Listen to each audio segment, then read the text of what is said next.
During his time with Laban, Jacob's family grew. Leah bore him 6 sons: Reuben, Simeon, Levi, Judah, Issachar, and Zebulun. Rachel, whom Jacob loved deeply, who was assumed to be barren, gave birth to Joseph and Benjamin.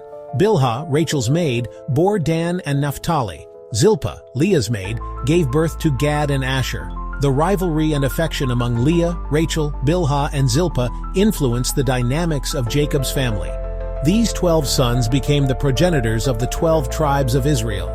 Jacob returned home, fearing his estranged brother Esau. He sent gifts, seeking reconciliation. To his surprise, Esau embraced him.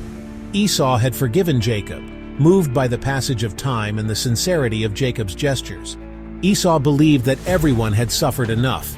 They wept, letting go of past bitterness. This marked a turning point for Jacob. On the eve of his reunion with Esau, Jacob had a life-altering encounter. He found himself wrestling with a mysterious figure throughout the night. As dawn approached, the figure, revealed to be God himself, touched Jacob's hip, dislocating it. Despite his injury, Jacob refused to let go until the figure blessed him. It was then that God gave Jacob a new name, Israel, which means he strives with God. This wrestling match was not just a physical struggle, but a spiritual one. It represented Jacob's inner turmoil, his grappling with his past and his faith.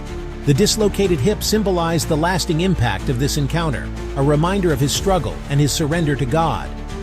Jacob, now Israel, returned to Canaan a changed man. He settled in the land promised to his forefathers, becoming the patriarch of a growing nation. He faced challenges, including the betrayal of his sons against their brother Joseph, which caused him immense grief. Yet, he never lost faith, and in his later years, he was reunited with Joseph in Egypt. His story reminds us that God can use even the most flawed individuals to fulfill His divine purpose. Subscribe now for more biblical biographies. In Jesus' name.